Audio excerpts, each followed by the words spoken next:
For more than 15 years, the Turkana and their Pokot neighbors have been fighting over natural resources and cattle. To date, the landscape is littered with graves of those who have died in the battlefields from the northwest of Turkana to west and east Pokot. A number of peace initiatives have been mooted, but to date, they have not borne any fruit.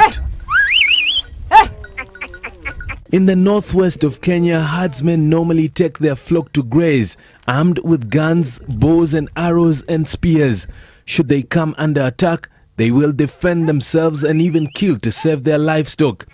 It is illegal to carry a firearm here if you're not a member of the Kenya Police Reserve, but illegal firearms are easily accessible from the neighboring Uganda. To get a gun, one only needs to part with 3 heads of cattle.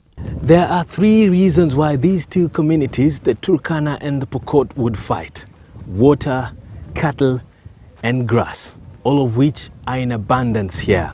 If cattle were stolen by the Turkanas yesterday from the Pokot side, today the Pokots would revenge, of course, using guns. But with the coming of the new year, the scenario has changed. Kainuk Center, and here a handful of men and women from Pokot are walking freely.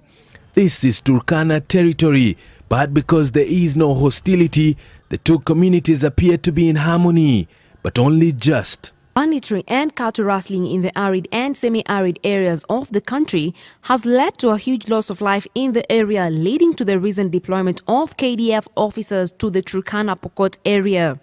This has led to underdevelopment of the region as most investors keep off the area. To tame this menace, the government, in partnership with NGOs, has come up with a program to wean cattle rustlers off the deadly trade. The campaign has borne fruit as some of the cattle rustlers surrendered their weapons to embrace alternative income sources. To motivate and empower them, the National Drought Management Authority (NDMA) has issued 2.4 million Kenyan shillings to 7 groups of reformed cattle rustlers in West Pokot to start legal businesses. Tumepatiwa njia ya kujimudu ili wasiweze kurudi katika zile shughuli ambao walikuwa nafanya. Speaking during the event, the NDMA coordinator Gabriel Mbogo also called on the reformed warriors to lure other youths who are still engaging in the retrogressive vice. Driving to a fruit farm tucked away in the Kerio Valley, a lush green orchard welcomes us. It belongs to this gentleman, Francis Kimayo. His trial here dates back 10 years ago. Ukiangalia kama hii miti ya maembe nilipanda the year 2004. Na hii kitu sasa sitarudia kupanda hapa. Sio mtu ni kama vile mtu anapanda mahindi. He ventured into farming in his 20s, but after having practiced grain farming for many years, low returns due to inadequate marketing saw him diversify, and his mango orchard was born.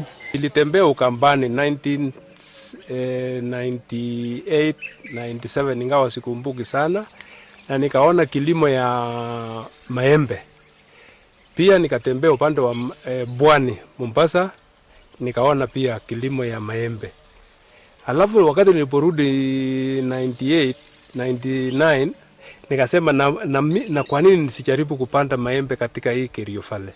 He started by planting 10 varieties of mango as research while trying to establish which variety would do well in the Kerio Valley.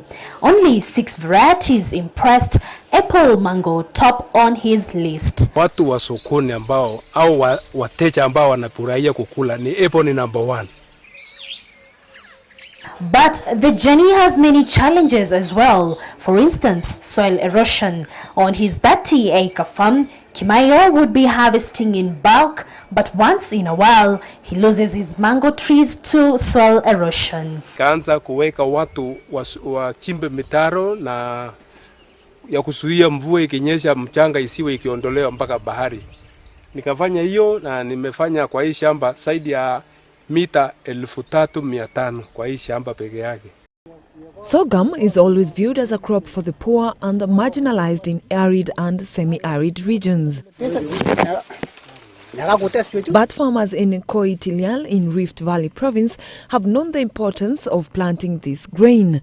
In an effort to boost this farming, Kerio Valley Development Authority under the Ministry of Regional Development has launched an irrigation scheme program of over 100 hectares at Koitilial.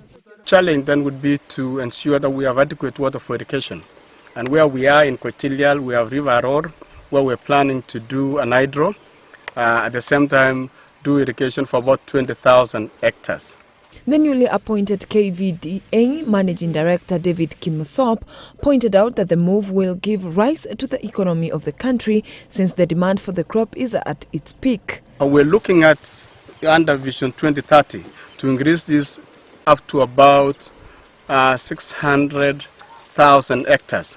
There's a potential of about 1.2 million hectares. According to Kimsop, the 100 hectares of sorghum is expected to have a seed worth more than 5 million shillings if all measures are put in place in the farming. We envisage to harvest about 60 tons, that's 60,000 kilograms. And from this small farm, KVDA should be able to get about 5 million shillings, and that's in 3 months.